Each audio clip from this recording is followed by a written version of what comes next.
একদিকে শেখ হাসিনাকে দিয়ে অস্থিতিশীলতা সৃষ্টির সুযোগ, অন্যদিকে বাংলাদেশের সঙ্গে বন্ধুত্বপূর্ণ সম্পর্ক বজায় রাখার চেষ্টা ভারতের দ্বিমুখী আচরণ বলে মন্তব্য করেছেন স্বরাষ্ট্রমন্ত্রী সালাউদ্দিন আহমদ। ঢাকা বিশ্ববিদ্যালয়ে এক আলোচনা সভায় এমন মন্তব্য করেন তিনি। হাসিনা কার্ড খেলবেন আর দুই দেশের বন্ধুত্বপূর্ণ সম্পর্ক চাইবেন, তা হবে না বলেও জানান এই মন্ত্রী। অন্যদিকে প্রধানমন্ত্রী রাজনৈতিক উপদেষ্টা রুহুল কবির রিজভী বলেন, হাসিনার বক্তব্যের ঘটনা বাংলাদেশের সার্বভৌমত্ব ও দুই দেশের পারস্পরিক সম্মানের প্রশ্ন তুলছে। অসীম আল ইমরানের রিপোর্ট। কেসারেন শেকড় থেকে শিখরে।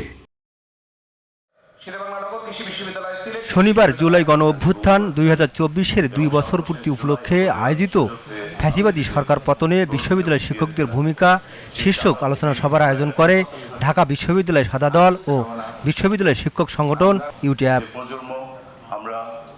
আলোচনায় ফ্যাসিবাদী সরকারের বিরুদ্ধে নিজেদের ভূমিকা তুলে ধরেন শিক্ষকরা। এ সময় রুহুল কবির রিজভী বলেন, ভারতের অনুমতি ছাড়া শেখ হাসিনা বক্তব্য রাখতে পারেন না। হাসিনা পালায় না, পালিয়ে গেছেন, কিন্তু অহংকার তার পতন হয়, এটা আমরা দেখেছি। সরকারের অনুমতি ছাড়া একটি আন্তর্জাতিক প্রতিষ্ঠান দিল্লিতে সে কোনো অনুষ্ঠান করতে পারে, আর সেখানে পলাতক এক ফ্যাসিস্ট এখানে কথা বলবে, সেখানে সরকারের কিছু না। ভারতের প্রতি ইঙ্গিত করে স্বরাষ্ট্রমন্ত্রী সালাউদ্দিন আহমদ বলেন, গণহত্যায় জড়িত হাসিনাকে সংবাদ সম্মেলনে বক্তব্য দেওয়ার সুযোগ দিয়ে দুই দেশের বন্ধুত্বপূর্ণ সম্পর্ক চাওয়া অসম্ভব বিষয়।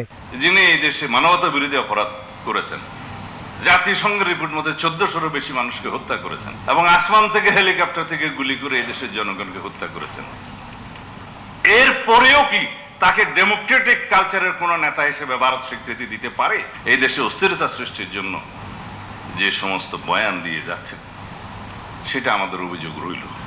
এই দায়িত্ব ভারত এড়াতে পারে না। বাংলাদেশে ফ্যাসিবাদ কিংবা চেতনা বিক্রির রাজনীতির পুনরাবৃত্তি হতে দেওয়া হবে না উল্লেখ করে এনসিপির প্রতি ইঙ্গিত করে তিনি আওয়ামী লীগ থেকে শিক্ষা নেওয়ার আহ্বান জানান।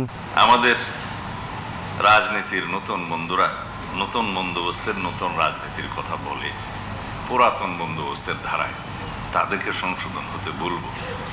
রাজনীতিতে বাল্য শিক্ষা শ্রেণীর ছাত্র হয়ে যদি বিশ্ববিদ্যালয়ের প্রফেসরের মতো আচরণ করে, সেটা ঠিক নয়। চেতনা বিক্রির নতুন ব্যবসায়ীরা বিএনপিকে ব্যর্থ করে আওয়ামী লীগকে ফেরাতে চায় বলেও অভিযোগ করেন স্বরাষ্ট্রমন্ত্রী। 71-এর চেতনা বিক্রির রাজনীতি বাংলাদেশে মারাত্মকভাবে ফেল করেছে।